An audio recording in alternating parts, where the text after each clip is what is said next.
Okay, so. Oh, right. I don't think I set one up since the game is very much not resource intensive, so I just use display capture. So new seasonal specials, eh?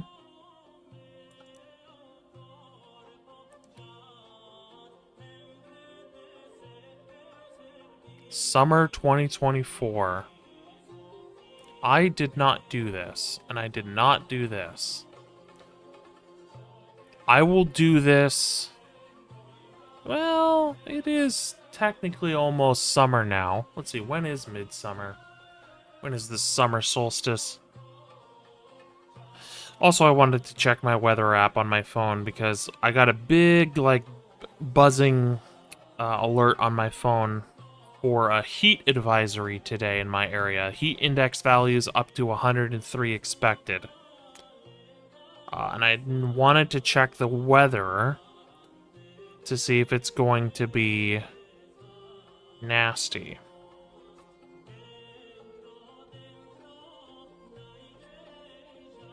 It is going to rain at least, and then rain again next Monday and Tuesday.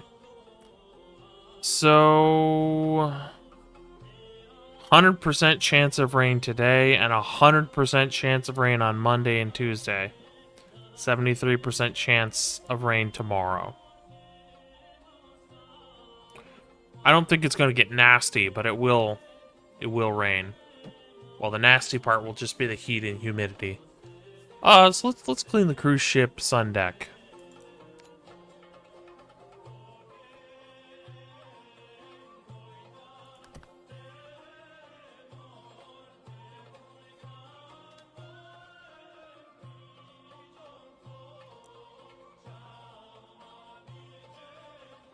Really? I'm not saying this is gonna this is gonna be done in no time at all, but this is a bit of a. This seems like it'll be done easily. All right. Well, it's summer, so we have to have flower power.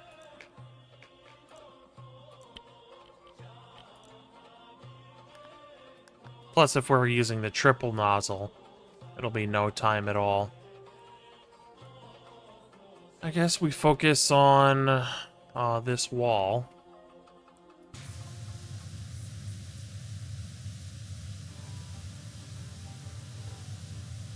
Any topics y'all in chat want to talk about? Want to talk about the latest Twitch controversy? As if we haven't already covered that.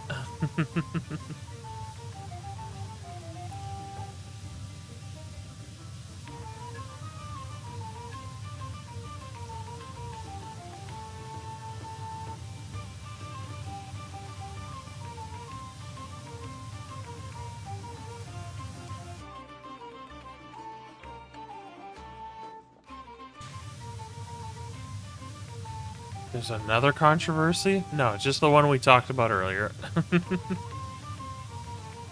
Well, as I mentioned earlier,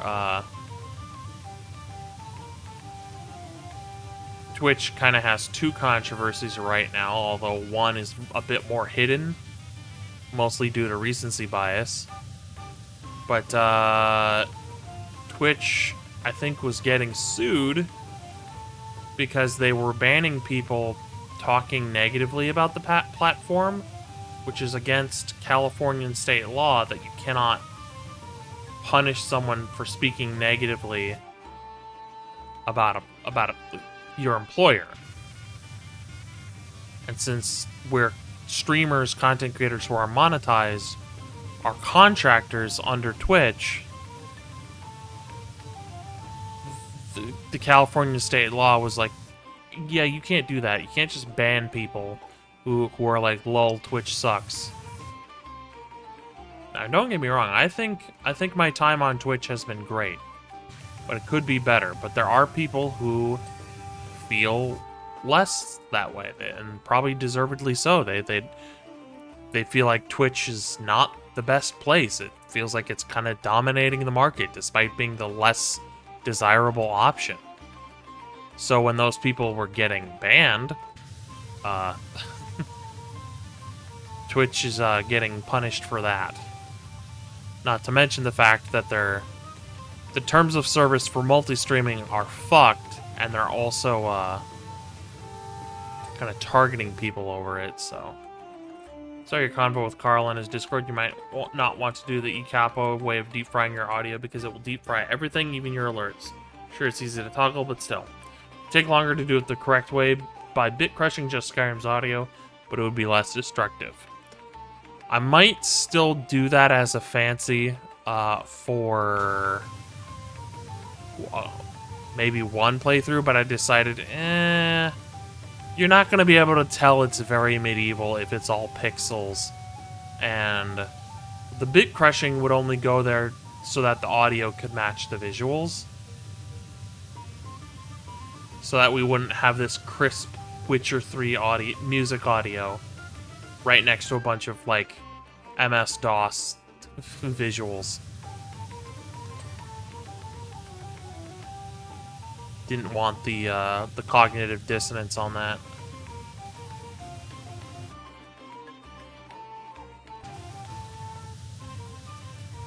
So I'm probably not going to do that for Medieval Skyrim, but I may do it for a playthrough at some point.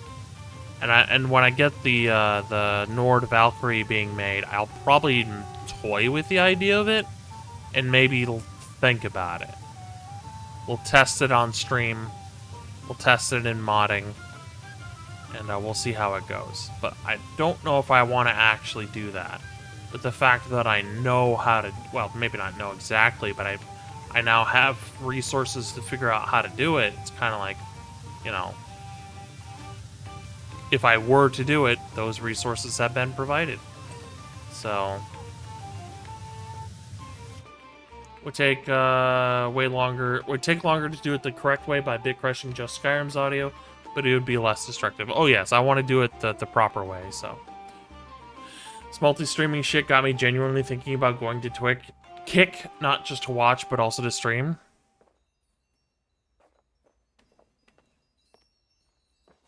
I mean, I won't say no to streaming on Kick, but I want to see what Twitch is going to do with their multi-streaming terms of service before I multi-stream anywhere. And really, the only reason I would ever stream on Kick, or YouTube for that matter, is if something goes awry and I am no longer able to stream on Twitch.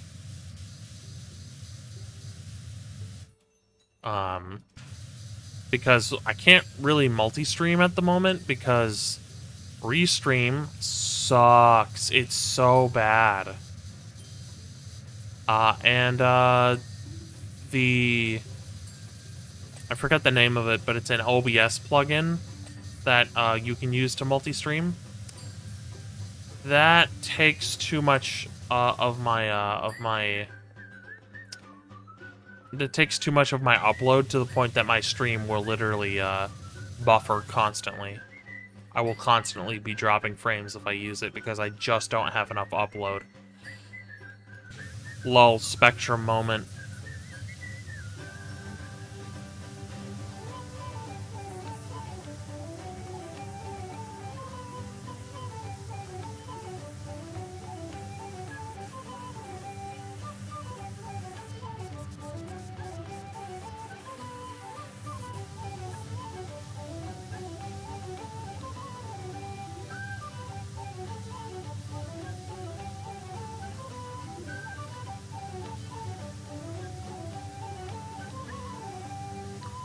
Sure, I could get more upload, but then I'd also be spending more on my internet bill.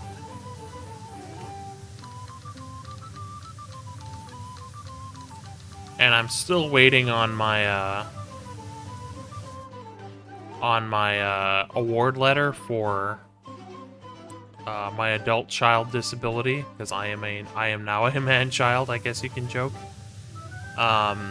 But I think when they said 15 days, I think they meant 15 business days.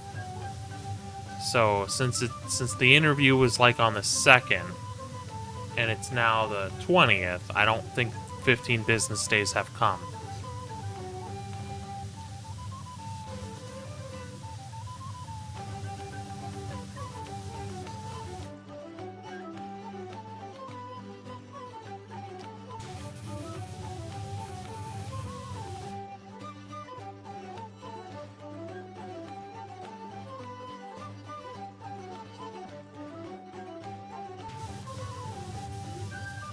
So I suppose when I do get my adult child disability, I could possibly think about upgrading my internet quality.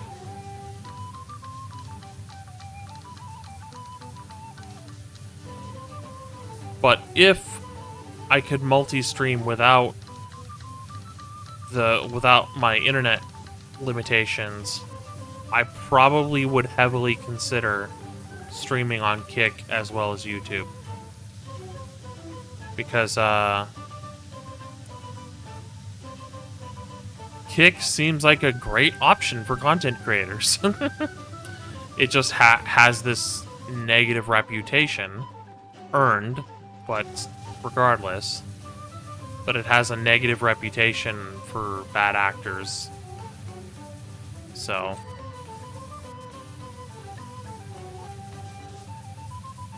but I'm not going to let that poison the entire site for me. Reminder to watch anyone who streams on Twitch and Kick on Kick if they are monetized there. +1 viewer on Kick means +1 viewer making the stream passive income. Is that for, like, partners on Kick, or is that for everybody?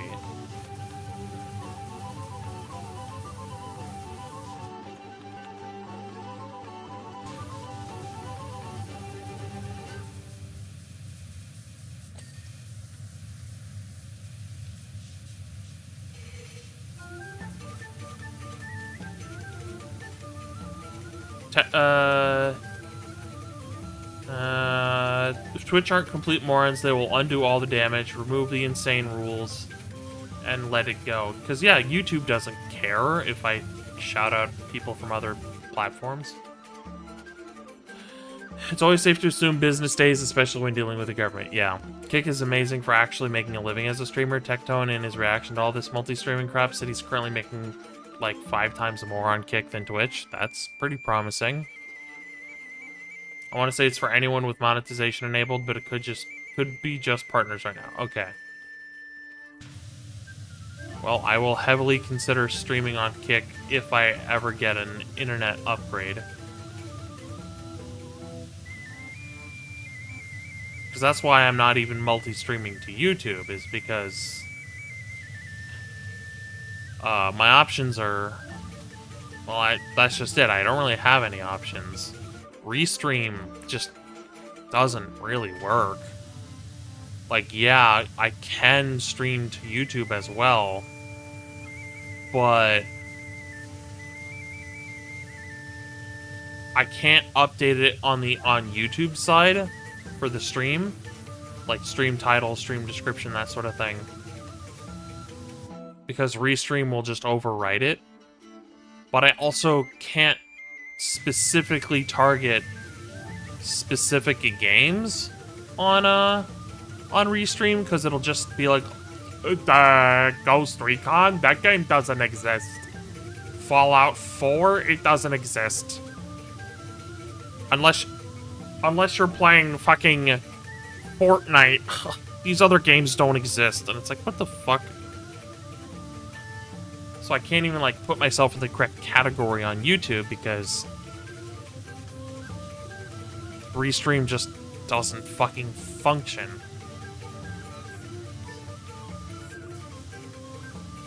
You may have to look into Kick as well. Yeah. Now, granted, I don't want to start earning a shitload of money from content creation before I can properly grow as a content creator. Because, again, I am in a very unique situation where if I make too much money, the government will be like, oh, you don't need your benefits anymore, even though income from streaming is very unstable, even if I was a big creator. Also, because the US government fucking works in a backwards-ass way, they don't... my adult child disability isn't based on how much I actually earn, it's how much I think I will earn in a year. So I gave because currently this is what it's probably going to be like for a while, I said probably less than $200. Because I made a little over $200 last year. And they were like, yeah, that seems, you know, saying over, if you're just over 200 and you're saying you're going to make less than 200, that's within the reasonable range. So it's like, okay. But if I were to say make $500 or $1,000 a year, which again is fucking nothing in a year, they could be like, oh, well, you didn't say the right number, so we're punishing you now.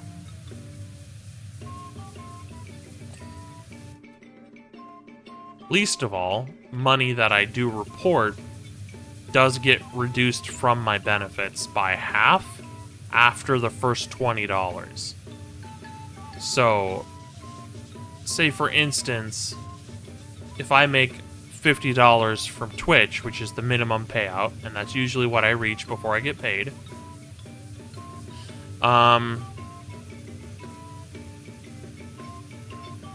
the first $20 is ignored by Social Security, but then they take half of the remaining $30. So I get my SSI reduced by $15, which that is such a low amount that I can eat that cost. I can just be like, yeah, I don't need $15. Like, what? But if I'm making a ton of money and they're like, well, you make too much money now, Lamau, no more. So I think once I start growing as a content creator and not just earning money as a content creator, then I probably want to start considering the earning money part. And again, I'm still easing myself into the content creation, like, method, like, philosophy. So I'm considering streaming less so I can edit videos and put it on YouTube and not just posting VODs. Because that's where a lot of my time is going, is right into streaming. So, and according to Social Security, streaming is my job. So I better start treating it like a job and putting a little bit more effort into it.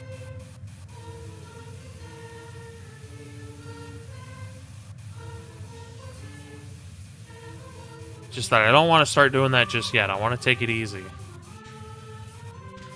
Oh. And I am a bit disillusioned with the kind of things one needs to do to grow. Because I mentioned it earlier.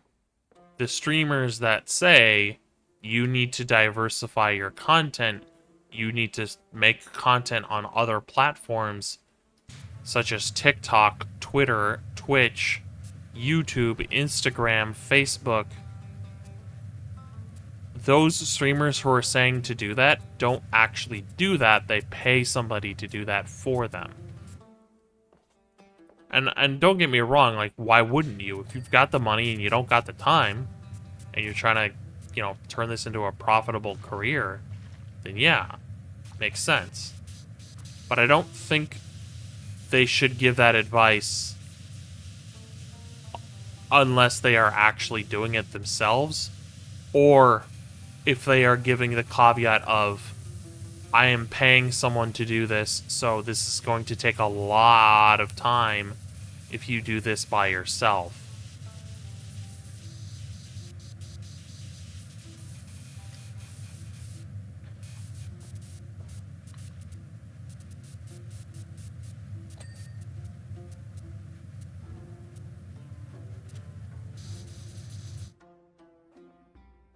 Whatever happened to the no tax on tips bill? I think it passed, but never heard anything about it relating to streaming. The way it relates to streaming is that if someone were to go to my PayPal through my Twitch link and give me $5, that is a tip. Which, as far as taxes are concerned, are not a donation, even though that is just kind of the colloquial word for it. It is not a donation, it is a tip. And as far as the bill on it, that's exactly where we are. We have heard nothing since, so it's not quite a thing yet. It would be great, an actual decent change from the current administration, but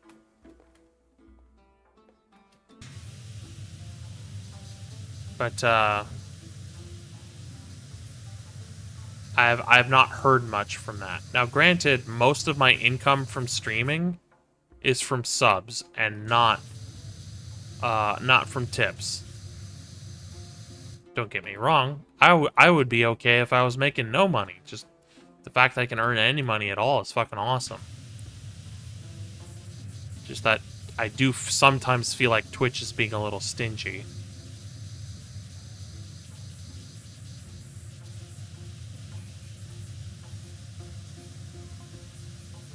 Okay, let's catch up on chat. Diversifying content isn't always necessary, to be honest. Some streamers are known for certain things and lose viewers if they stray from that. By diversifying content, I think that just means not sticking to one platform. Also, the streamers who usually say diversify your content don't really do much besides just chatting. Either they're talking or they're reacting. They occasionally play video games, where I would just rather sit here and play video games. Also, welcome in Dartuza. It's possible you just missed Kirsha's coverage, though. She was on top of it when the bill was first proposed. Yeah, I saw her coverage of that as well. Well, not the actual proper coverage, but I did see her talk about when Trump wanted to make that a thing. So she was like, yeah, if that becomes a thing, that'd be fucking great for every content creator who makes money. Especially hers, as she makes a decent amount from tips. So. Done with this wall. Let's go to the next wall. How's the throat? It's a little tough right now, but we're doing okay. If I don't use it, then it'll still be weak. But I can feel that probably at the 4-hour mark, despite the fact that I accidentally ended the stream earlier. So it'll technically be the 2-hour mark. At the end of the 2-hour mark, or even the 1-hour mark, I will be done talking.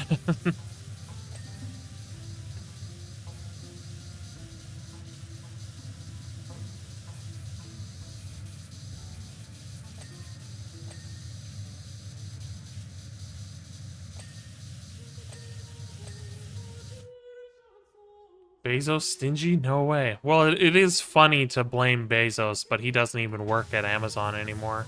At least I don't think so. He retired, so certainly still earns money from it.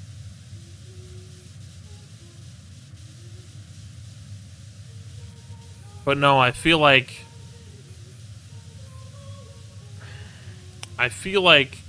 Twitch could do something about the payout method, because if I have to reach a $50 threshold before they pay me, again, that's 2, 3, 4, maybe even up to 6 months of waiting before I am paid. And because I am in a unique situation which does not apply to every streamer, Social Security doesn't care about how long it takes before I'm paid. They just care if I got paid. Like, oh, you made this much money? Okay. It's like, well, it took me, like, 4 months to get that high. It took me 4 months to get there. And I explained the reality of that to the lady that my payee and I were talking to on the phone for our adult child disability interview. You know, I am the adult child. Which allows me to joke that I'm now a man-child, Lamau. Now you might go, how are you disabled? You seem to be quite... Your faculties seem to be all there. That, my friend, is because I am very heavily medicated. In fact, I just got my latest injection yesterday.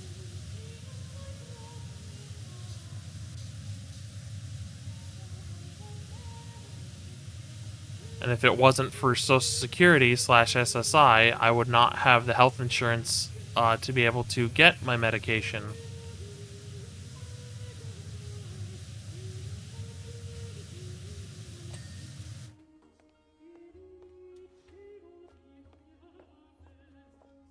Still blame him anyways. It's the meme. It's like blaming Todd for Bethesda problems, even though he's not responsible for everything in a Bethesda game.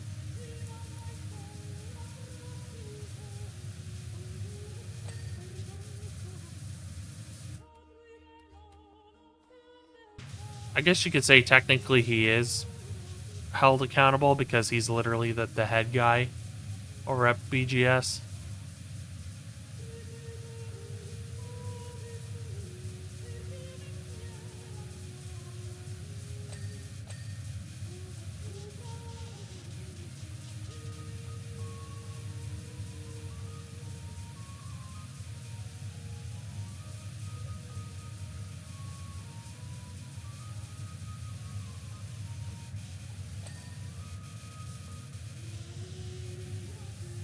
Okay.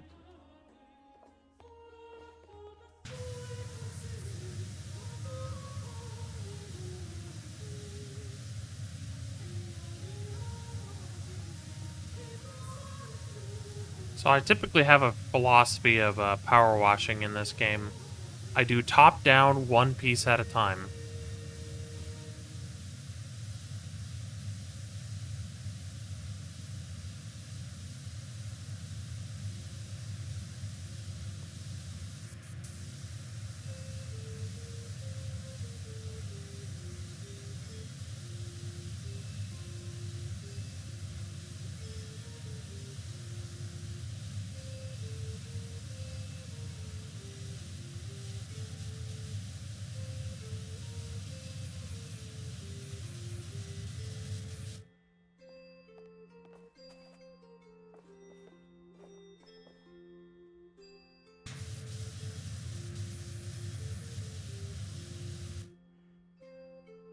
Alright. I've also slowly been getting back into watching D&D content on YouTube. Although, granted, D&D Tube is basically on life support. And the content I am seeing from quote-unquote specifically Dungeons and Dragons content creators is let's bash other things, including old editions of D&D.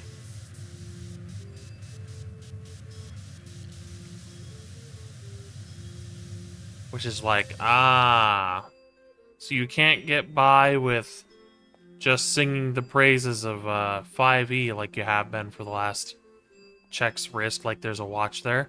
How many years now? Over 10 years? So you have to get by with bashing other systems. Got it. Why are D&D players like this?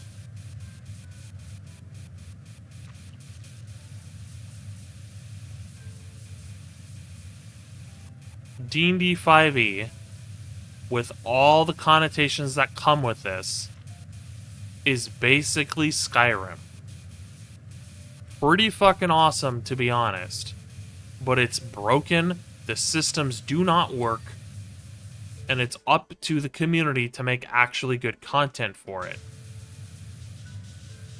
When you're better off just switching games.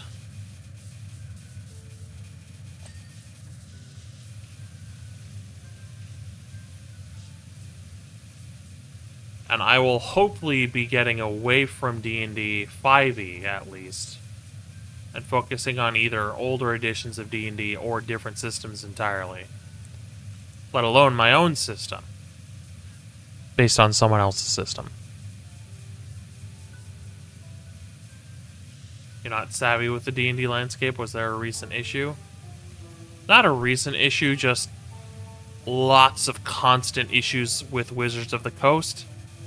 Which, if you have not been keeping up with Wizards of the Coast, I can give you a quick rundown.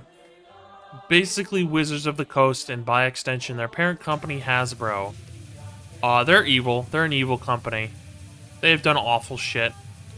Least of all, including, but not limited to, sending the actual fucking Pinkertons to a YouTuber's house to intimidate him because they sent him the wrong magic cards and he opened it in a YouTube video. It was pre-release cards that he was like, oh, they sent me my cards. Great, I'll open it up on YouTube. And they saw the video and they sent the actual literal fucking Pinkertons after him to intimidate him and his wife with jail time. Which, by the way, they have no ability to do. They can't arrest people.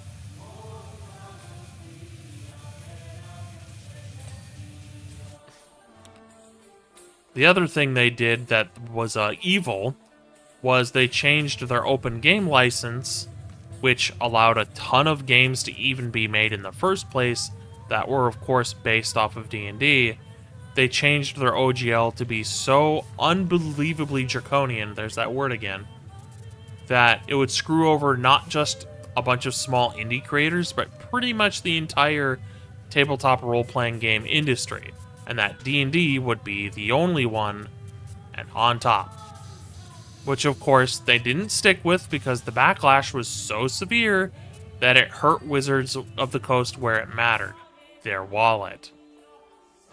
They were starting to lose money, so they had to placate the angry masses. So they ended up making the open games license not what they wanted to. So thankfully we averted that mess, but just constant controversy. Using AI art. Generally just making the game shit. Because don't get me wrong, 5e was great. In 2014, they really haven't changed much with it. And it was a fun system, if not completely fucking broken. And very anti-Dungeon Master as far as, like, systems in place to design things. So, Wizards of the Coast has pretty much laid off all their decent employees. They got rid of their head designers who made 5e what it was. And the new version of D&D 5th edition, D&D 2024, has some good changes, but it's just mired in constant controversies by Wizards of the Coast, to the point that with what they've done, I've decided I'm not giving them my money anymore, and I would rather not be a dungeon master for the new 2024 rules, because I do not want to support a system that does not support me as a dungeon master. So, why are you even watching anyway, and why is it so filthy? Well, that's the point of the game. It's a PowerWash simulator. Why is it so filthy? I don't know. It's a weird town called Muckingham. It's mysteriously always getting dirty.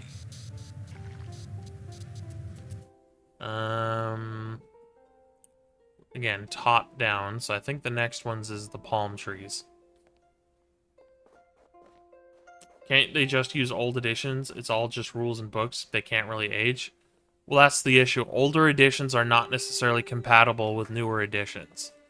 So it's kind of like using a mod for Morrowind, but with Skyrim. It's not going to work.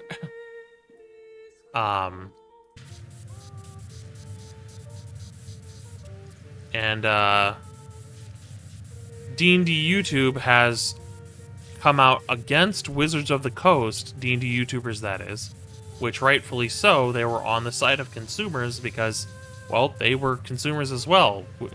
D&D YouTubers did not want to get screwed over for making great content for 5e, you know, as a creator, and then getting screwed over as a customer as well. So that's when D&D YouTube was actually like, yay, we're not just sitting here playing D&D, we're actually fighting for a good cause.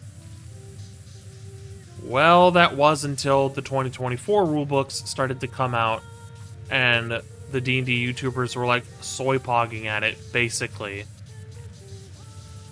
And then they started making videos like, I like 5e, you guys are just toxic, I love 5e, and I shouldn't be ashamed to like D&D. And then it would almost always be followed up with, this video has been sponsored by Wizards of the Coast. So it's kind of like, oh, okay. And even if they weren't literally paid by Wizards of the Coast usually bought them by giving them free books to review. And now we're at a point with D&D YouTube where it's kind of back to the usual just make cool content, which means a lot of D&D YouTubers have run out of ideas because they spent a good portion of their 5e time trash-talking Wizards of the Coast and then sucking their dick. So now they're spending their time either just making the cool content or bashing other systems and other editions of D&D, which I'm kind of fucking over. It's like, no, we should not let D&D be the monopoly. Let other systems flourish. Encourage other people to play other systems. Encourage people to play other games besides just D&D. And as a side note, I have found that the 5th edition player base online is secretly toxic. No one ever sees it but me. They are very usually anti-Dungeon Master. And if you mention another tabletop role-playing game in their presence, they act like you just spat on them and insulted their mother. When recommending other tabletop role-playing games is very common and encouraged in other tabletop role-playing game communities, just not the D&D one. And D&D players are just... they're kind of like the average Nexus user, if you understand. D&D sounds a lot more restrictive than I thought. I assumed it was a lot more fast and loose with the rules. It can be, but in D&D, you can be and do anything, as long as you adhere to the actual race and classes you play. As long as you aren't trying to... for instance, if you know something about sword fighting, as long as you aren't trying to do actual sword fighting moves or use actual proper tactics or do something cool and unique, as long as you aren't trying to do that and you're doing stuff within the rules, then yes, you can be and do anything. But the whole you can be and do anything is just a big fucking lie about D&D. It's pretty loose, don't get me wrong. You can still do a lot of stuff, but specifically 5e is good at one thing and one thing only, which is generic Eurocentric Western fantasy. Which, don't get me wrong, I enjoy that, but that's the only thing 5e is good at. Where previous editions, like 3rd edition and 3.5, wasn't just compatible with other settings, they specifically made other settings for it. Like, they even made source books just for a smaller setting alone. Like, they had source books for playing in a winter wasteland, specifically. They had source books for playing, basically, Waterworld. They had source books for specifically playing in just a desert environment. What does 5e offer besides just the normal? Well, I suppose they do have D20 Modern, but it's not even a real book. It's just a web enhancement that they provided as an article for free, and that's basically just, here's D&D, but you have a smartphone. Which is like, what the fuck are these rules?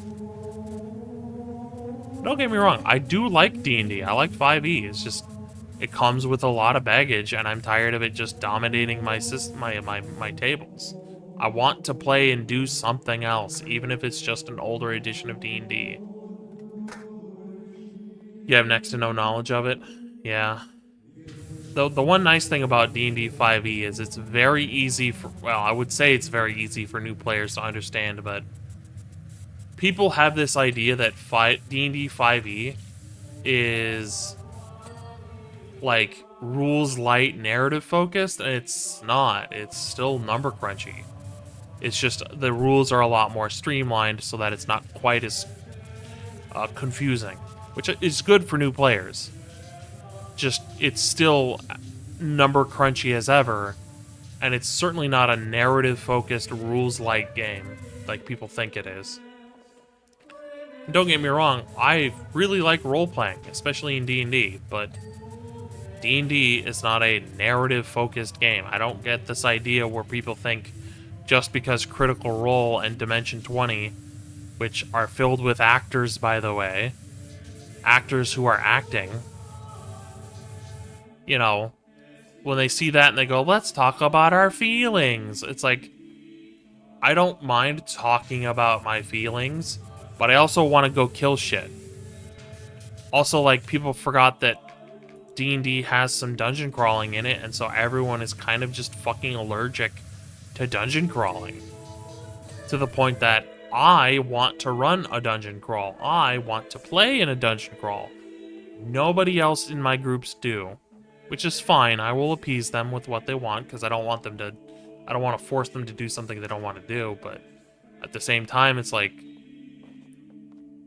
I wouldn't mind running like a super large dungeon crawl. Because it's kind of like the overall 5e community is kind of just like that. And despite the fact that the overall 5e community always makes these super special snowflake OC donut steel characters, mechanically, they're almost always the same.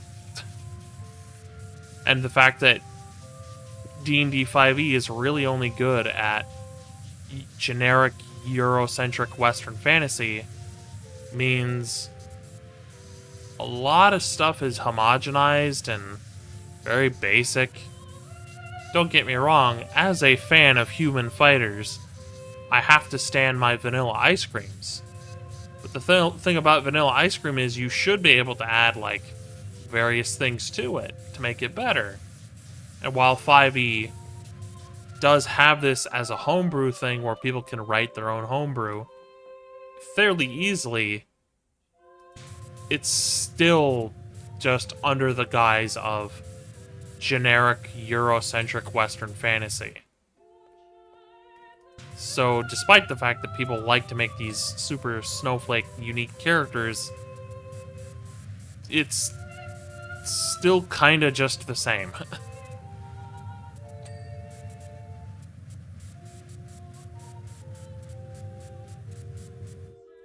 That's the whole point. It's Dungeons & Dragons. The fuck else are you supposed to do? Well, that's where being fast and loose and being not so restrictive is part of D&D, where you don't have to go into a dungeon to kill some monsters and get some loot. You could go riding out into the plains to stop some bandits who are fleeing the castle they attacked. You could be traveling the other planes of existence and going to where the gods are and talking to them because you're level 18 and you have that ability. Just itching my ear real quick. Oh. Oh my goodness.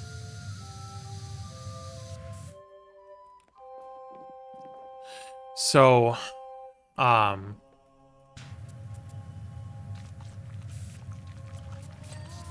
where 3.5 or third edition of 3.5, it's kind of the same stuff, but 3.5 is slightly different. It had a ton of source books with so many different options and different settings and different rules, different alternate rules that you could use instead. Where 5e does have that, but it's less so.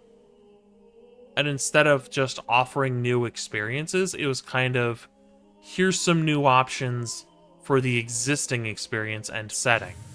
Which was still good, by the way. But I just feel like they have nothing on 3.5 as far as content goes. And I feel like they could be reusing a lot of 3.5 content that is good. Like, please give us some of the source books that were awesome. But new stuff is fine as well, because, again, I'm not really into remasters. You know, getting tired of that. But it's kind of like, you know, we have this wealth of content. Hi, Remy. Hi. We have this wealth of content to draw from. And instead of making it 5e-ified, they just go, yeah, we'll just ignore it. Dark Sun doesn't exist. D20 Modern doesn't exist. All these other settings except Eberron and Dragonlance and Magic the Gathering, yeah, those are fine. But all this other cool shit, nah. You'll eat your generic Eurocentric Western fantasy and like it. Hi, Rami. Hi. Please don't step on the keyboard. Come on. Please don't get your paw off the keyboard. Come on. That's a good boy. As long as you aren't clawing me up, you'll be good. That's a good boy, Remy. He's pushing on my hand.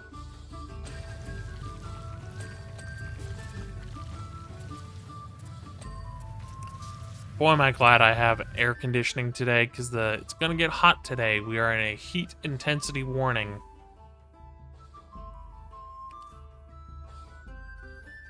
And I know this comes off as a lot of shit talking of D&D, but I love D&D. That's why I'm criticizing it. I want it to see it do better. But Wizards of the Coast is going to have to make some serious changes to the rules for me to want to give them my money again. Because on a moral, ethical level, I do not want to give them my money. They'd have to really wow me with some new rules. And pretty much, I want something besides 5e. And they realized how successful 5e was, and they're like, let's do more of that because easy money. Which is like, you know, we've had this for over 10 years now. And D&D 2024 rulebook, which, by the way, I don't even think the Dungeon Master's Guide is out yet. Which, it might be, but I don't think it is. Because I've seen no YouTubers cover the Dungeon Master's Guide.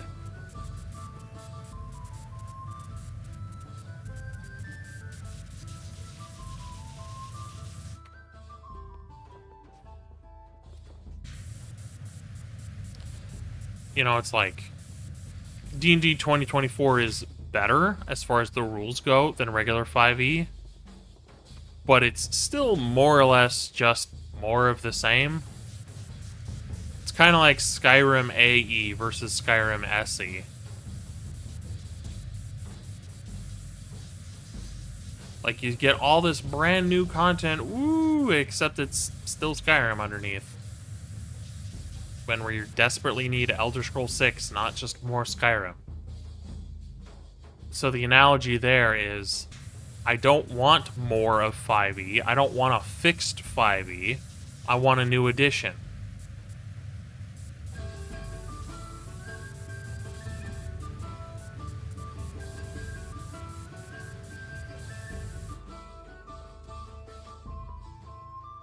And,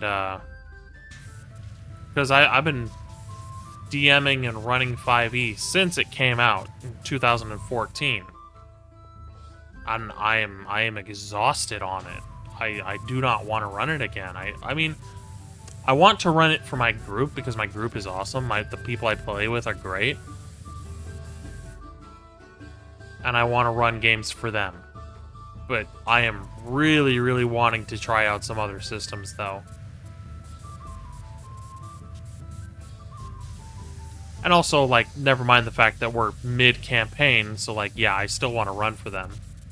I don't want to, like, end it, especially since I am having fun running it.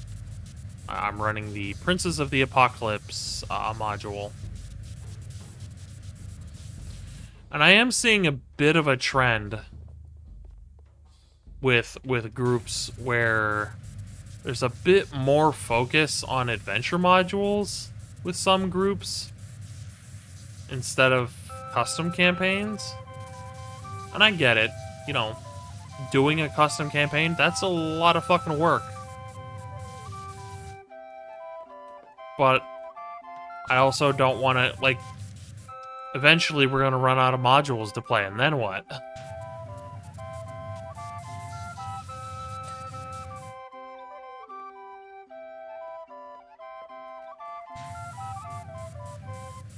So, for those who don't understand, a module for D&D is kind of like a pre-written custom... it's a pre-written campaign setting, and story that your players play through, kind of like if it was a quest line or a video game. So Princes of the Apocalypse could be like its own video game. A custom campaign as is if it's like Skyblivion or like a DLC-sized mod for Skyrim where it has all these custom things in it, but it's still Skyrim underneath. So I've desperately wanted to run a custom campaign for a while because, well, I'm running a module. I'm running Princes of the Apocalypse, which is a fun module to run. It's great. I like it a lot. You know, actual Wizards of the Coast dub. Actual good content. But I've wanted to create my own stuff, and because we're mid-campaign, I'm not just going to turn around and start working on my custom campaign and be like, we're doing this now. Like, I want to finish it. I want to finish Princes of the Apocalypse. But I am kind of dying to play and run a bit more often. Mostly because my online group is filled with adults who have adult schedules with all that entails. So unfortunately, we can't really play that much because just people aren't going to be available. They got work, they got life, they got family, they got kids. And that's fine.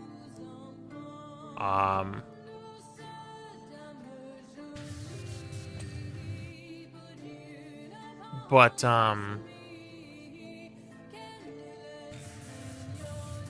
even my IRL group is filled with adults with adult lives who are very busy, so we haven't played or ran in a while.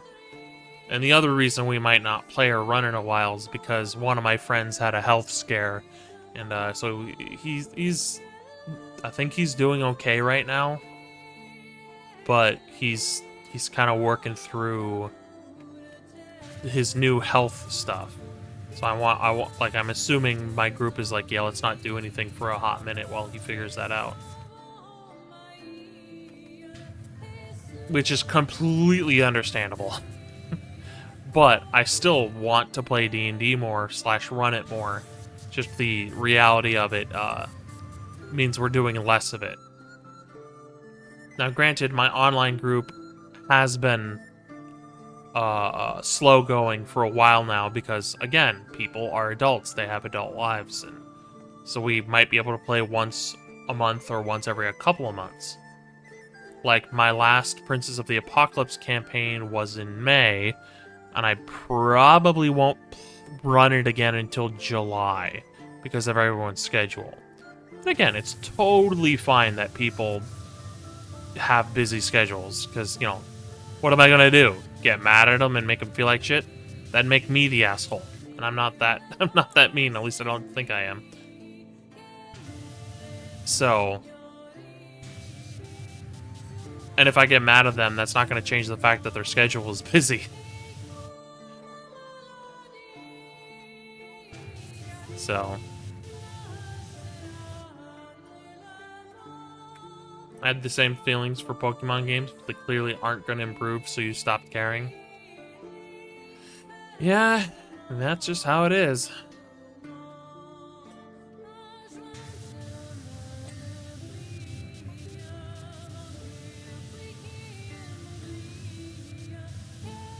I should do the platforms here first.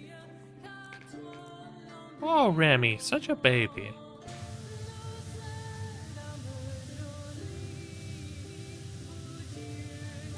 And again, I like 5e, I like D&D, but it is a broken system, just like Skyrim, where it is fun to play, but I've been playing it for a while. So, I'm ready to switch up gears and not be so D&D-ified.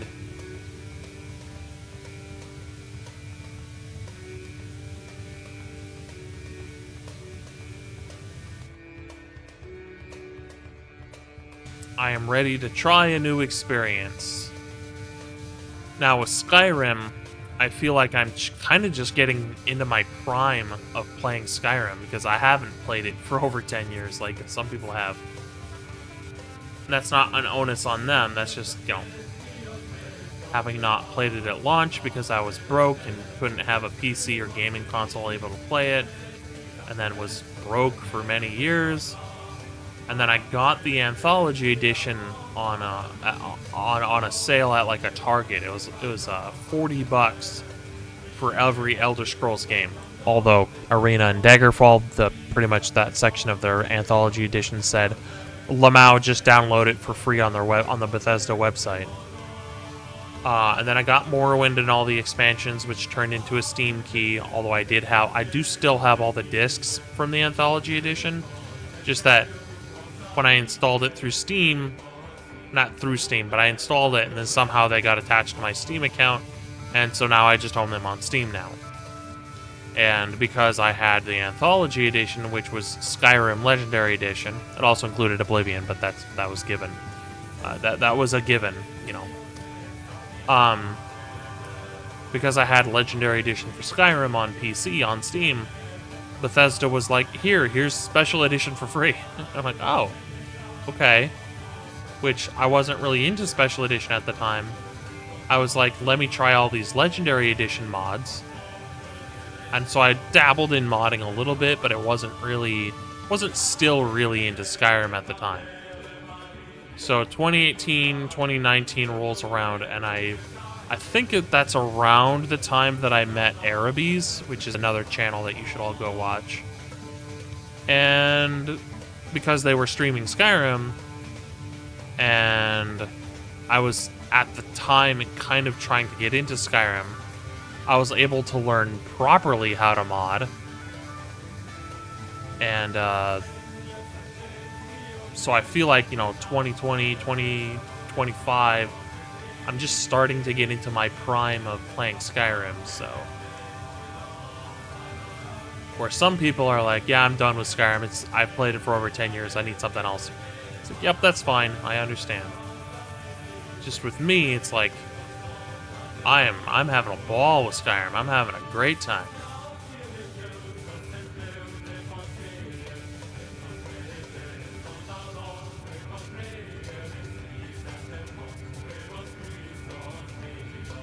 But certainly I still want to have a variety of games to play.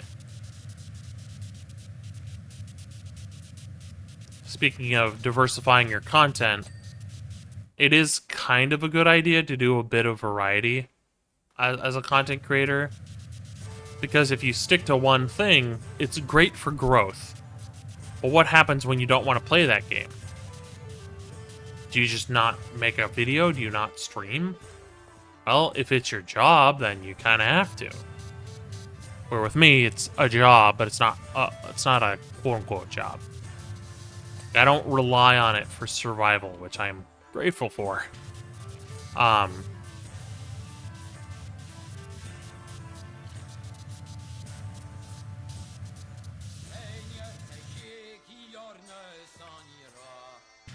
If you stick to one game and that game starts to drive you fucking insane, what do? Do you just stop streaming it?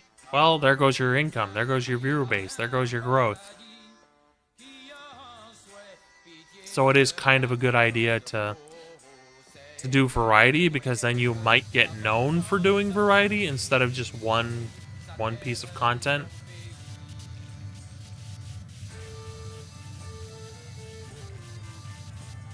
Because then you can keep your sanity, and you won't lose as many viewers when you switch games.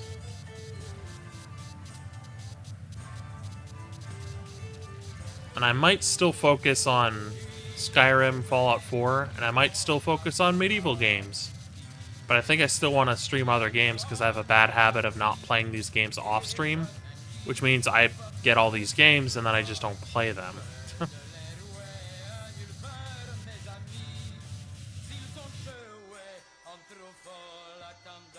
You also feel the same for... Hold on, my eyes are not focusing. You also feel the same for Elder Scrolls and Fallout, to be honest. The games could be so good, but Bethesda's kind of squandering it. become Jigsaw. Trap them and force them to play D&D with you. Exactly. I want to play a game. Literally, I want to play D&D. Guys, please play.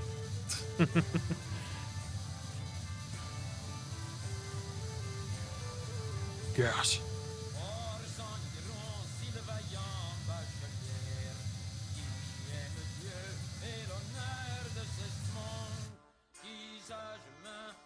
You're actually really, really anxious about Elder Scrolls 6 after personally getting burned by the disappointment of Dragon's Dogma 2 and seeing the trash fire of Starfield. I'm very concerned for Elder Scrolls 6's quality. I am concerned as well. I am generally looking forward to it, but I fully expect Bethesda to cock it up somehow, where I will settle for Elder Scrolls 6 if it is as good as Skyrim was at launch. Because let's not forget, Skyrim was white hot popular at launch. It was incredibly well loved at launch. Just it's a bit of a joke now, because it didn't really age well. But if I can just get more of Skyrim, but in a different land with different mechanics and all that, I will accept that. If Bethesda can do the bare minimum, then that's fine. I don't expect it to be great. I don't expect it to be even okay. But if it gives me the same amount of enjoyment as Skyrim, even vanilla Skyrim, then I find that acceptable and I will happily spend money to buy that. Will I buy it at launch? Will I pay full price? But I do generally look forward to it, and we'll probably play it when it comes out. Maybe I just wait a couple months. Which is not necessarily an Elder Scrolls 6 problem that I'm not going to get it at launch and I'm not going to pay full price. It is a AAA video game problem where I do not want to buy it at launch and I will not pay full price. I will wait for a deep discount. Besides, I have so much more Skyrim to play. And hell, by the time I get done with Skyrim, Elder Scrolls 6 will probably be out, in the next 10 years.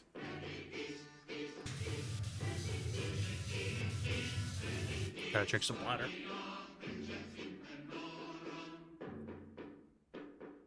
I'll get more water. I remember people thinking you included that Skyrim looked good, but boy, after going back to it after a few years after launch, wow, did it look ugly. I always thought it kind of just looked ugly, but I don't really care too much about graphics as long as the game is fun. But holy shit, is it ugly? And I tend not to focus on texture quality. I tend to focus on, like, new meshes or if my PC can handle it, which it... not really, but if I limit it to just the player, it might be able to handle it. Where I might be able to add physics to things. Add HDT and all that. Where if I have new meshes, new animations, new stuff, new physics, and a small texture upgrade, I'd rather have that. And to be honest, a lot of the issues with NPCs in Skyrim, a lot of them would look fine if they just took a bath and washed their hair. And you might say, lol, medieval peasants, and I would say, lol, medieval peasants actually bathed. They actually did have soap and all that.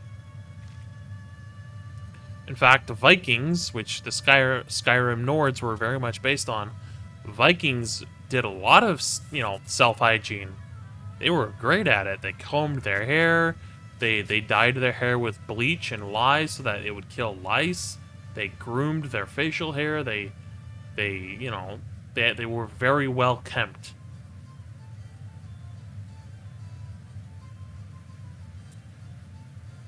So, now don't get me wrong, I think there is a place for the lol stupid peasant is dirty and smells and is disease-ridden.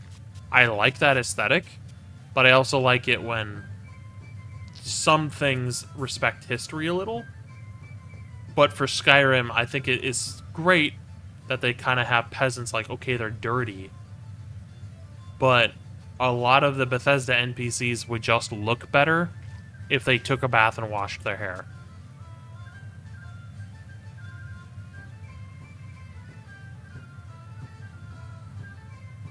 Now, for some NPCs, it makes sense that they would be dirty or ugly because, dirty and ugly because they're ugly because they are dirty, if you know what I mean. Like, their hair is a mess, or they have dirt on their face. A lot of them, or not a lot of them, like if it's a beggar should be like that. Or if it's an NPC who's not quite a beggar, but is really doing poor financially, like they should be dirty. Like, that would make sense. But, you know, just about every character in the game is fucking covered in grime and just greasy, stringy hair. Especially the default Nord haircut, where it's the long hair. That is so stringy and, like, greasy looking. It's like, ew. And it's also incredibly low poly, even for a 2011 game. I will say, though, you do think skyboxes look nice. They do look nice. Is there even a single toilet or bathtub in Skyrim? I think the closest toilet you've seen is a bucket. Yeah, there's buckets. Which, you know, if we're going by the setting of the medieval fantasy, they would have used chamber pots, which you can just also use a bucket for. Just, you might see those in homes and not just in a random bandit fort.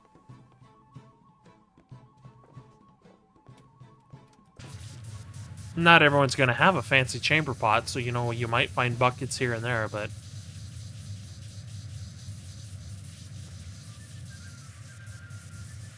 And, like, there's not really sewers in vanilla Skyrim, but I think there's the idea that there are sewers. So, like, if there's no running water, and there's no, like, medieval equivalent of a toilet, and there's no chamber pots,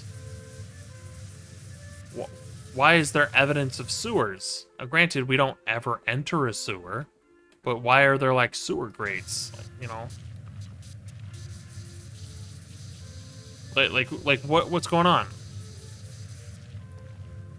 And do I need there to be bathrooms in Skyrim? Do I need there to even be bathroom functions? No, but it would help with world building.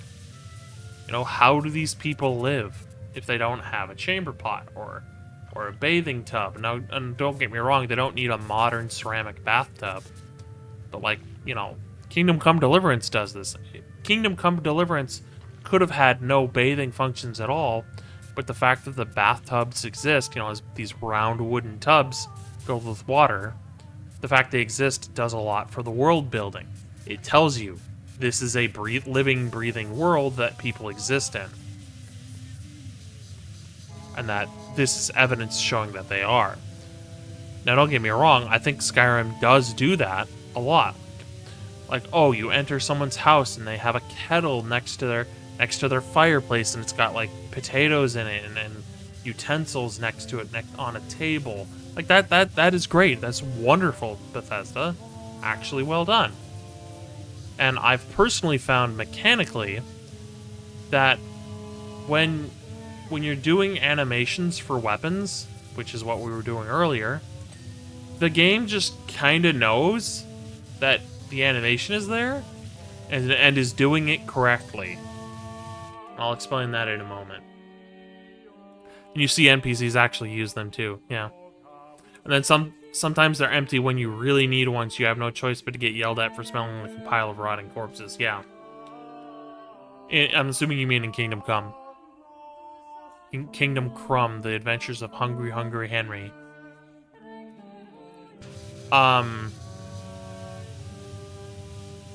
If I were to replace the sideways left power attack, at least in first person, I have no idea how it handles it in third, which is why I'm offering folders for third person, but I will not have animations for it. You're gonna have to do it yourself. But in my Chivalry mod, at least in first person, if I replace the left sideways power attack with animation with the forward sprint power attack, it'll still function as a left sideways power attack, but it will use the forward sprint power attack animation. Now that's just an example. I don't do it quite exactly like that, but I have done it where, okay, this is the dual wield left hand power attack, and I'm turning it into a left sideways power attack. The game still knows it's a left sideways power attack and treats it as that. Does the perks work? I don't know, but I'm assuming they will, because it's still reading the fact that you're doing a direction and doing a power attack. So the game kind of just fucking knows, and it just works. So it's kind of like, oh, well done, Bethesda. That's actually kind of cool. Great. I didn't have to fuck with it too much. The only thing I really had to fuck with is the left diagonal attacks for one-handed weapons, because two-handed weapons don't have diagonal attacks in first person. They just have left and right, where first person has left, right, and left-right diagonal each. The left diagonal is spelled with two T's, not just one in left. So Bethesda typoed their own animation, so when I typed it correctly in my mod, it didn't fucking work. Well done, Todd, you fuck. Respectfully. Like, you didn't fucking proofread your animation file name? And it went through several layers of design? Nobody noticed it? Really?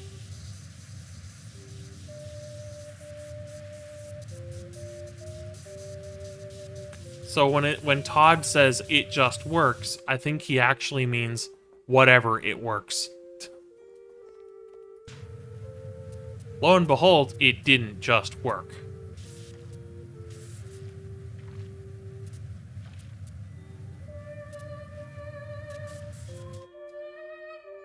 Never got patched, yeah. It's kind of like the thing with one of the ini files, where if you don't typo the thing in the ini file, it fucks up your whole game because you spelled it correctly. Now, I don't know what specific ini file thing, but Arabies told me, and I have confidence in their knowledge, so.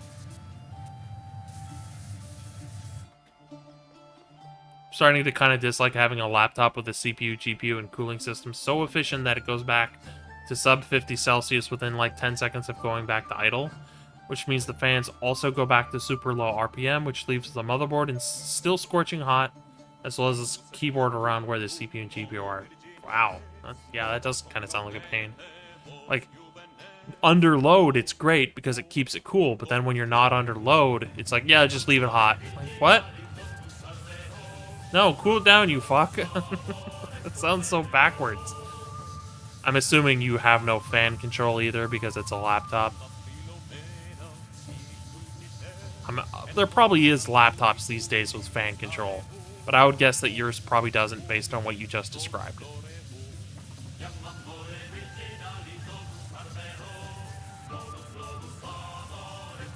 Now, when it comes to pools, this is my favorite spot. This is my favorite spot, the hot tub. I really like hot tubs. Mostly because when I take a shower, I like to have it as scorching hot as possible because it's so comfortable to me. So if I go into a hot tub and it's hot, it's like, oh, I could fall asleep in here. And then probably drown. But I could fall asleep in here. Oh, it's so comfy. And don't get me wrong, when I'm sleeping in a bed, I don't want to be hot. I want to be as cool as possible. I'm a hot sleeper. So I like to be cool when I sleep. But I love hot tubs. They're my favorite part of a pool. I need to grab my step stool. There it is. Well, it's not really anyone's fault. Lenovo could put temp sensors around the motherboard, but they don't think any laptop does. Okay. You do have fan control. It's a gaming laptop from this year. You'd hope it has something that basic. Yeah, the last time I had a laptop was a laptop from easily 10 years ago. And it wasn't a gaming laptop. And I will probably never buy another laptop unless this PC dies.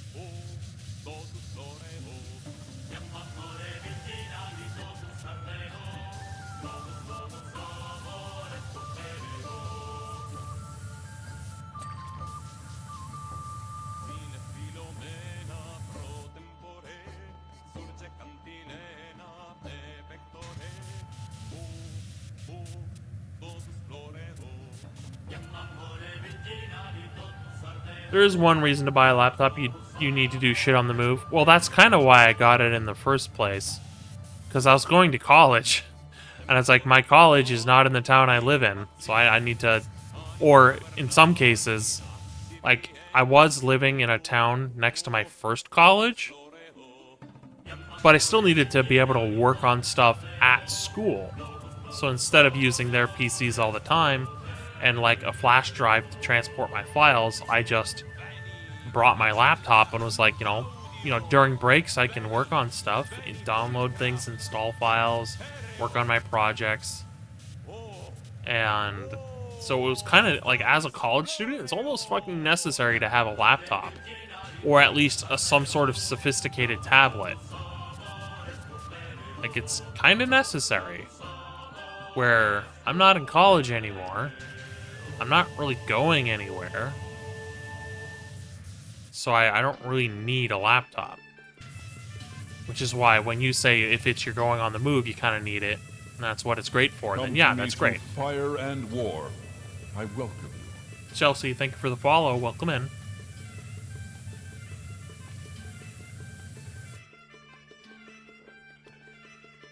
I also need to change my my stream alerts to something else, because I have never played Morrowind, and I don't want to specifically just focus on Skyrim anymore, even though there will still be plenty of Skyrim on stream.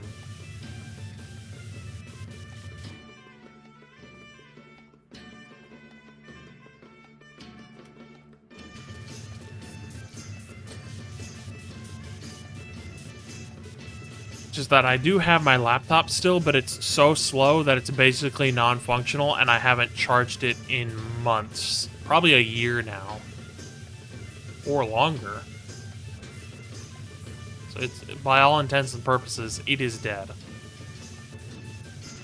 And I gotta wait for the next e-recycling function, because then I can get rid of the laptop, although I should probably fire it up just to see if I can delete any files on it.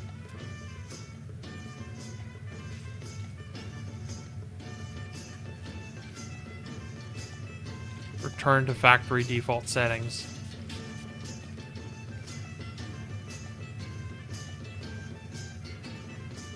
Yes. Wipe the drives.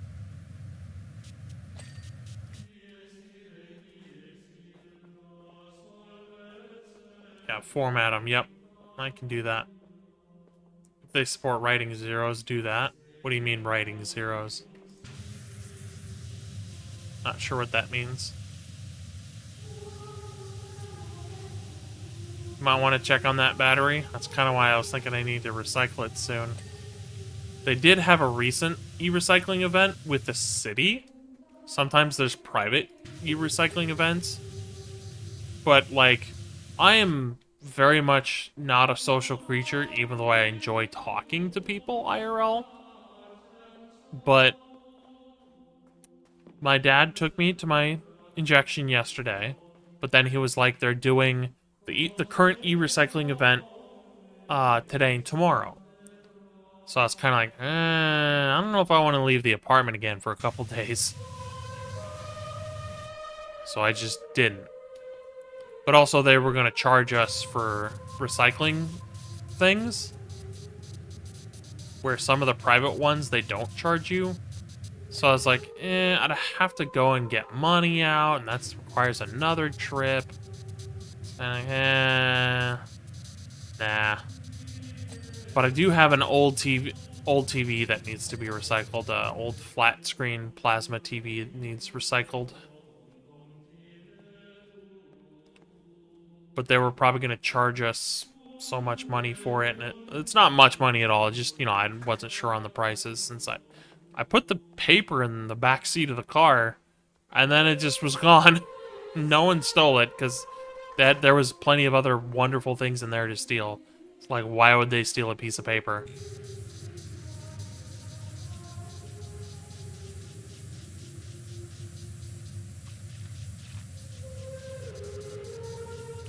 It just went into the back seat and it disappeared. Writing zeros over all the data?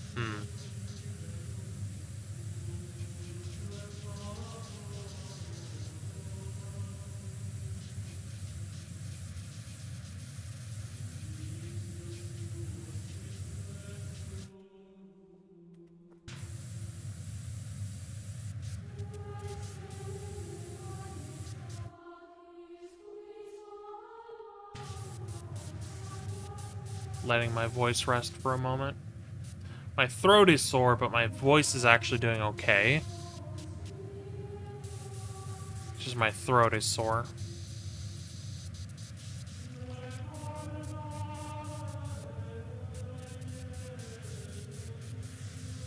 I tell you what, though, I might have to start not streaming on the weekends, which they were bonus streams anyways, but like I might have to specifically take those days off just to let my voice recover.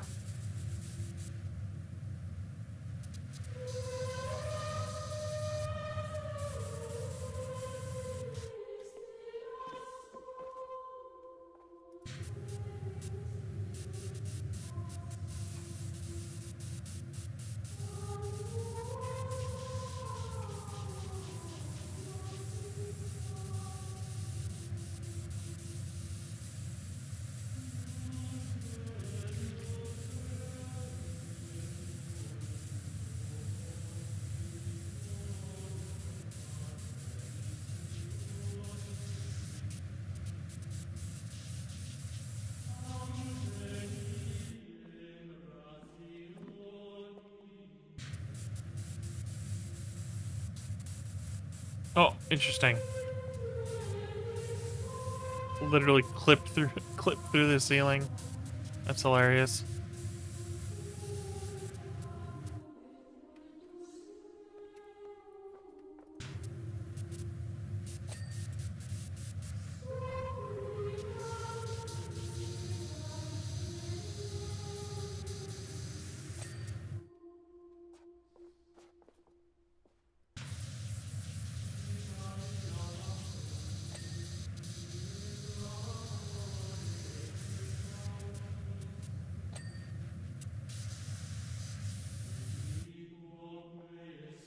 Gnomes!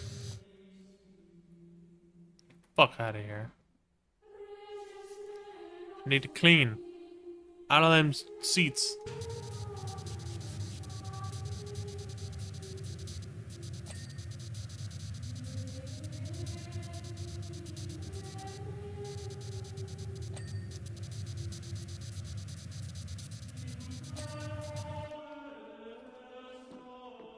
Okay, is there anything else tall here? We have a palm tree to clean.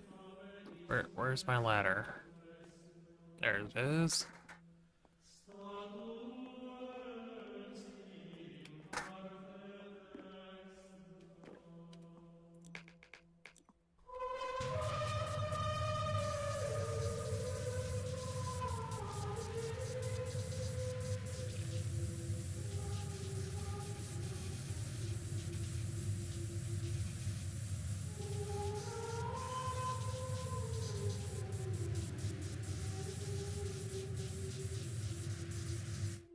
Gonna itch my head.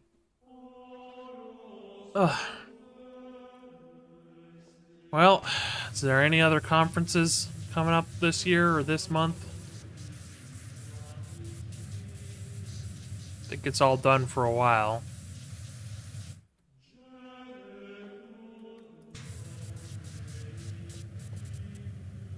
Ubisoft hasn't shown anything yet. I don't think they will this year. I think they're going to take it easy. They've had a lot of backlash this year. So I don't think they're going to show their face until they're really ready to start making some more money.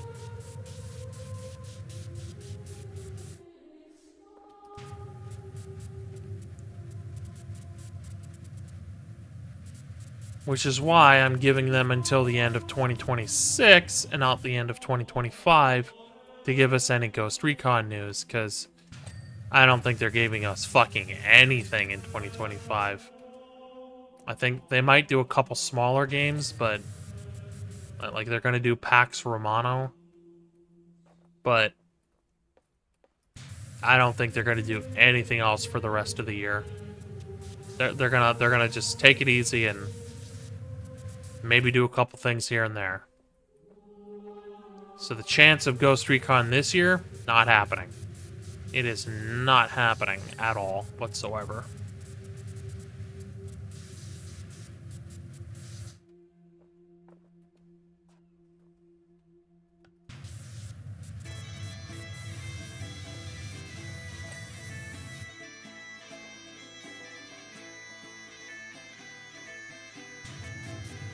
In fact, I might just finish this when we get done with this map, because otherwise it'll be the 2-hour mark and we have like 10% left. Might as well finish it up.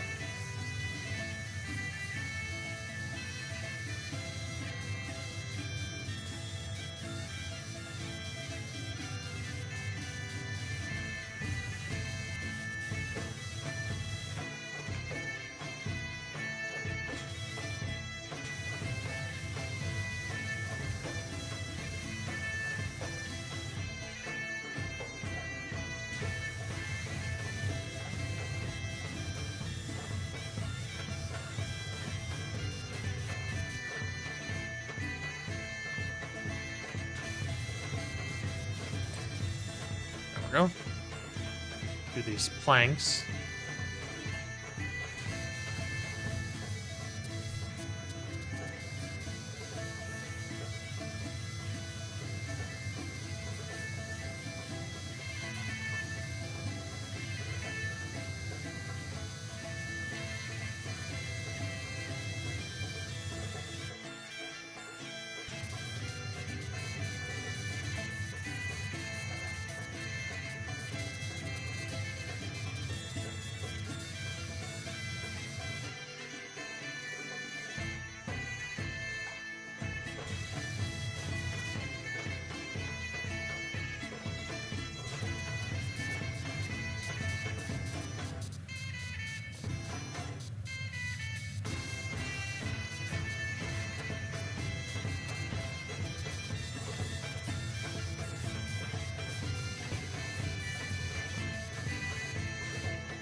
Certainly excited for other medieval / fantasy games.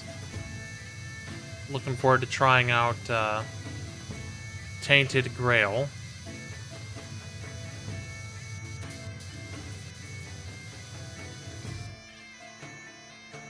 Wouldn't mind trying out Medieval Chronicles.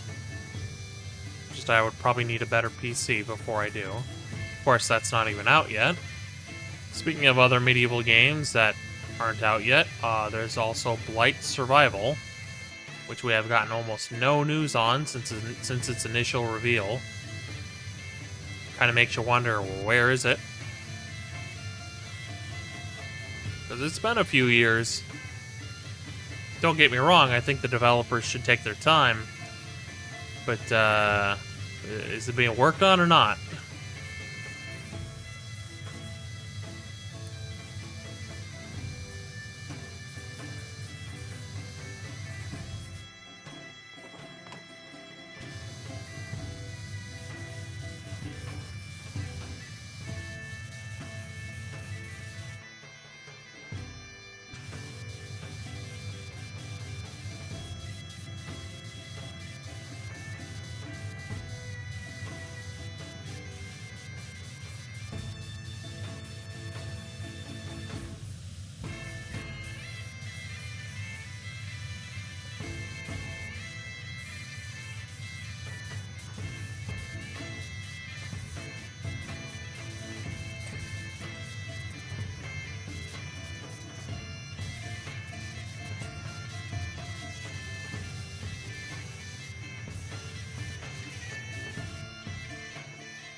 Let's see here. Tokyo Game Show is the only one that I know of coming up in September. There's still that. We could look forward to some Koei Tecmo stuff.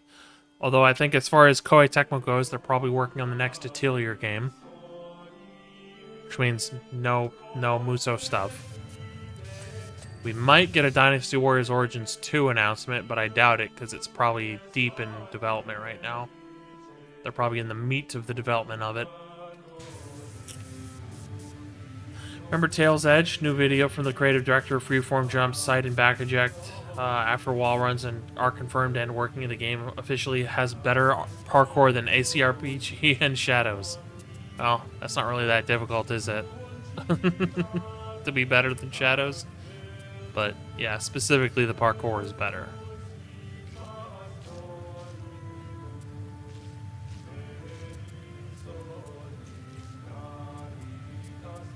Don't get me wrong, I'm looking forward to playing Shadows, but holy fuck. What were they thinking?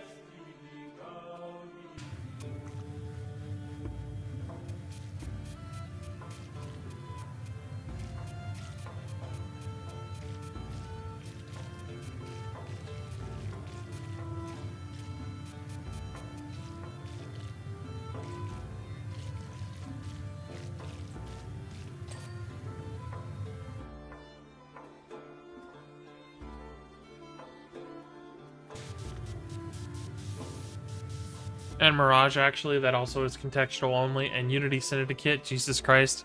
I think the good parkour is not even in most of the games at this point. What's it like to feel all your favorite franchises go down in flames?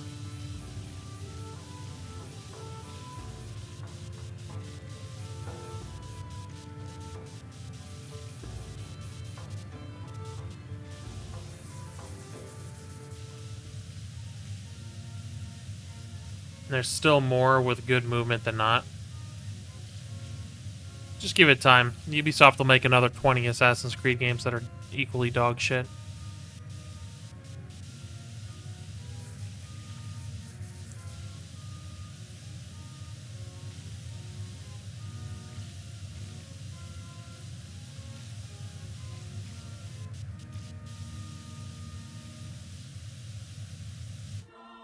Arguably, Unity's is also decent, just not as good as it should have been. I see.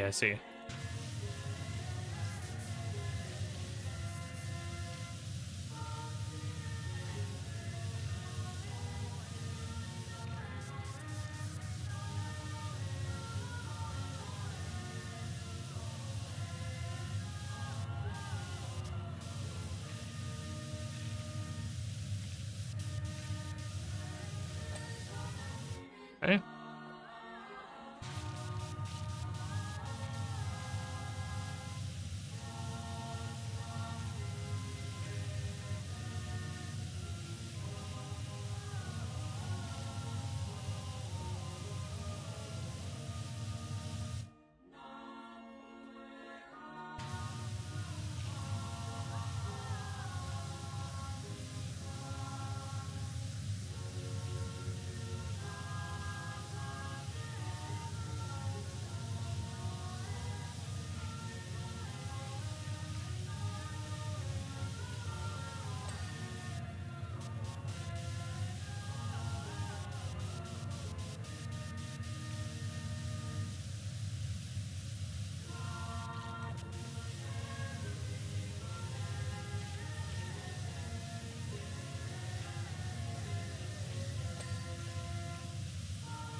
You can actually press jump to jump in Unity and it doesn't stop you from making unsafe jumps like in Syndicate. Interesting.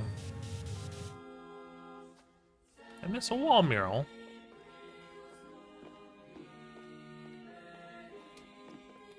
Oh, I just never finished it. It's impossible to make a jump that will deal damage in Syndicate. The game will stop you. That's no fun. Evie, Jacob literally shake their head no if you make the inputting, if you recall correctly. That's stupid. Why would they design it like that? That sounds dumb. Let the player fuck up and learn from their mistakes.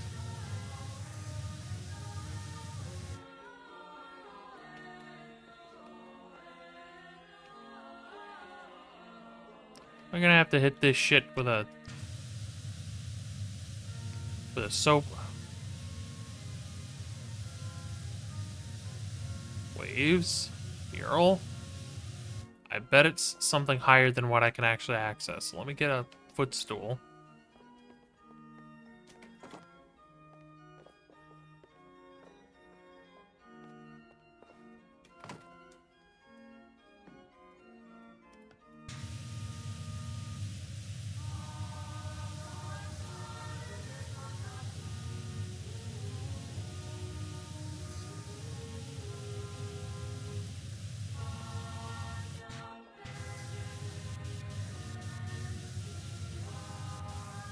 Okay, I see. Grab the ladder.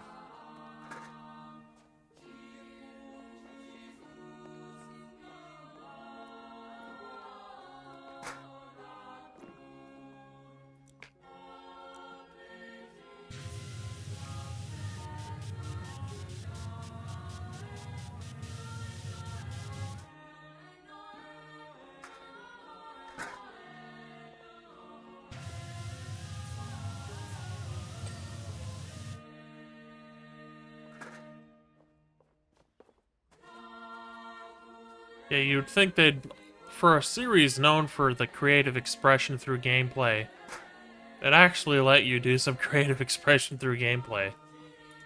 But it is modern AAA and it is modern Ubisoft, so maybe they'll figure it out eventually. They had it figured out, but then they probably fired those people. Or they retired, or they died, or moved to a different company. Because working for Ubisoft is, and I quote, fucking boring. It's basically what the director of Clair Obscur Expedition 33 said. He said, yeah, I got bored working at Ubisoft, so I decided to make my own game, which is incredibly hilarious. Don't get me wrong, I like Ubisoft's games, but holy fuck. They're so incompetent. Like, AC Shadows was actually kind of an alright game as someone who's never played it. It actually seems to be a pretty okay game. But they just couldn't stop laying down the rakes to create a minefield of rakes. And then they couldn't stop stepping on those rakes blindfolded. It's like, take the blindfold off, get out of the rakes, come back the next day, and pick the rakes up and put them in the shed. What are you doing, Ubisoft? They just couldn't help themselves. They had to... Any press, including bad press, is good press. Except the game sold... not terribly, but, like, it didn't sell that well. And, like... Oh, I gotta do this wall. And, like, it's an okay game. Is it a game worthy of $70 and the quadruple A title? No. Is it a game that can live up to the Assassin's Creed prestige? No. They just couldn't help themselves. They had to constantly keep fucking up. And it's just like... It's not even a level of, like, political agenda. It's just a... They're just so incredibly incompetent.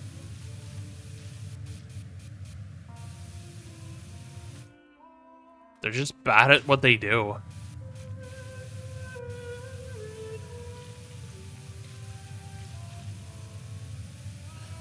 Refer to AC shadows having yellow paint smeared everywhere, including on obvious paths.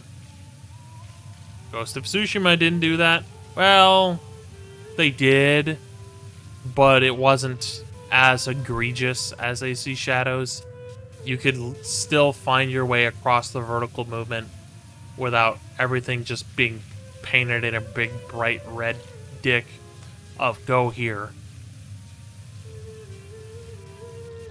Like, why does AC Shadows need yellow paint on a tree with handholds? The handholds should be obvious, because they're literal fucking boards.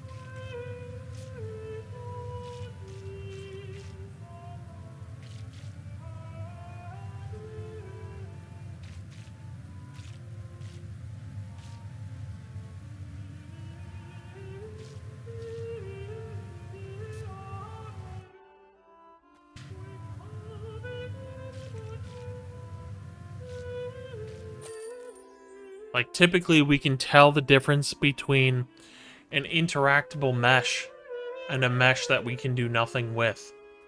We can usually tell the difference. Usually. Alright. That's done.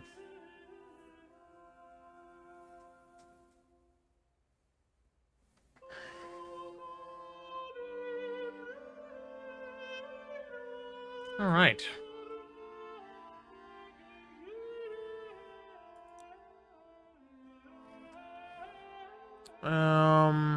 This one we've already done, this one we've already done. We'll save this for Halloween. I do want to... We've done all this.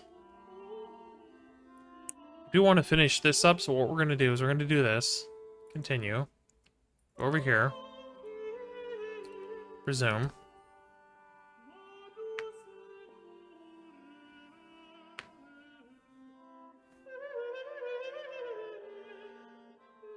I have a feeling it sold very poorly if they were bragging about 2 million players.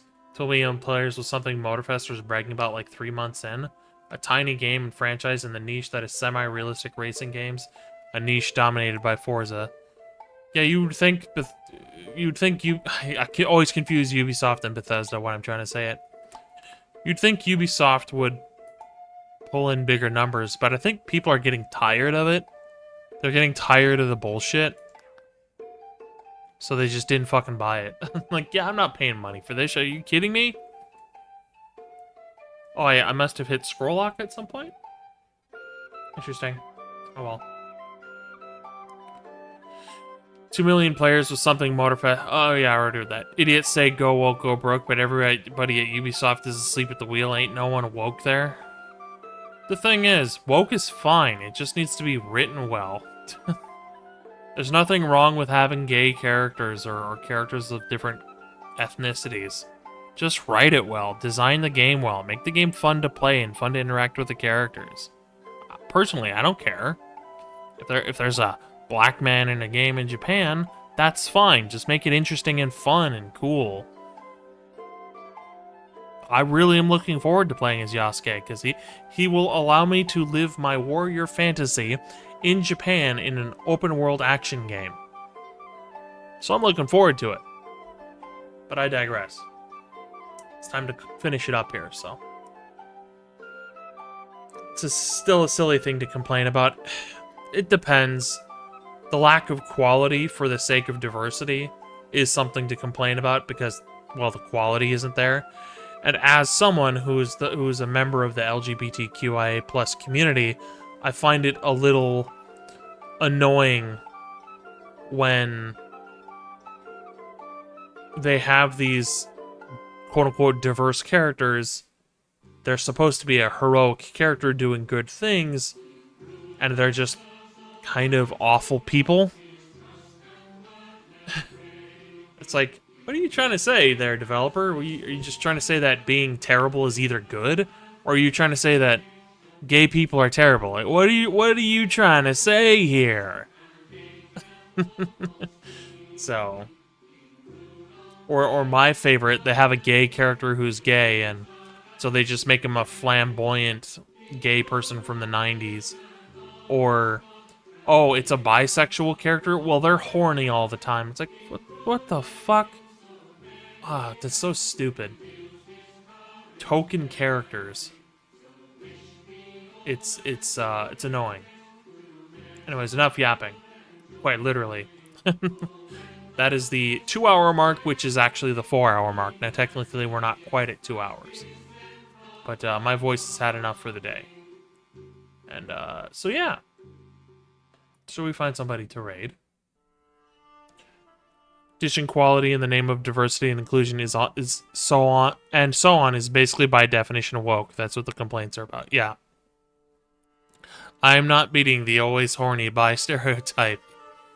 Well, it is a stereotype, which means for some people it's true, for some it's not. Alright, let's find somebody to raid. It is 10:33 a.m., which probably means not many people are on.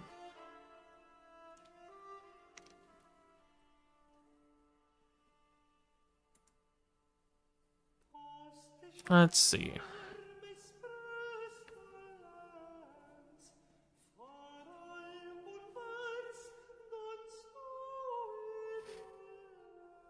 JT is on, though. She's going to be doing some sticker art and coloring. And then she'll be playing Fallout 4 later. Let's go raid JT. I haven't seen her yesterday. I will be drinking some water. I will be probably having another throat comfort tea later. I'm going to go raid JT. And then I will take the weekend off to let my voice recover. Least of all, I do have D&D tomorrow, so I gotta save that for that. Alright. Well, not D&D. We're playing Shadow Dark, which is another tabletop role-playing game. So, I will see you all later. Thank you all for stopping by, and we'll see you over at JT's stream. Bye-bye!